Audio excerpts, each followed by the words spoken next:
আসসালামু আলাইকুম। আমাদের গরুর জন্য যে সাইলেজ গুলো ছিল সেগুলো আজকে এসে দেখি এই যে পানিতে ভিজা পচে একদম বাদ হয়ে গেছে।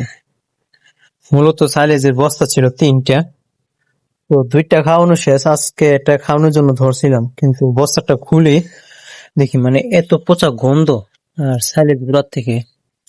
আর সবগুলো মনে করেন বৃষ্টিতে ভিজে রং গুলাও তো নষ্ট হয়ে গেছে, এবং ছাত্রা যেটাকে বলে সবগুলোতে ছাত্রা হয়ে গেছিল।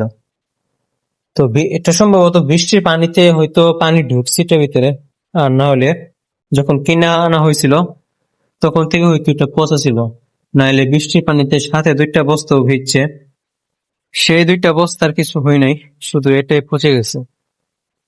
আর এগুলো মনে করেন আপনার পানি ঢোকারও কোনো ব্যবস্থা নাই, কারণ এগুলোকে প্যাকেটই করে হয়েছে এরকম ভাবে যে পানি ঢুকতে না পারে।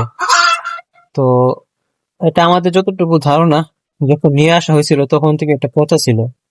না হলে এর সাথে যে 2টা বস্তা এগুলোতে তুমি খোলামেলা অবস্থায় পানিতে ভিজছে, সেগুলো তেমন কোনো কিছু হয় নাই, মানে কিছু হই নাই, একদম স্বাভাবিক ছিল। কিন্তু এখন যে বস্তাটা এটা একদম পচা 12টা বেজে গেছে। আর এই যে আর একটা, এ হচ্ছে আরেক বান্দর, এ কোনো মুরগি না, হচ্ছে বান্দর। মানে ডিম পারছিস ভালো কথা, আরো অনেক মুরগিও ডিম পারতাছে, কিন্তু তোর মুখটা এরকম বাদরামি করে না। মানে ডিমটা পায়রা ছাড়লেই সারা বাড়ি মনে করেন লাফায়া চিল্লায়া একদম মাথা তুরাইয়া ফেলবে। মানে এমন ভাব ধরে যেমন সে একাই ডিম পারে। তো যাই হোক, সকলে ভালো থাকবেন, আমার জন্য দোয়া করবেন। আল্লাহ হাফেজ, আসসালামু আলাইকুম।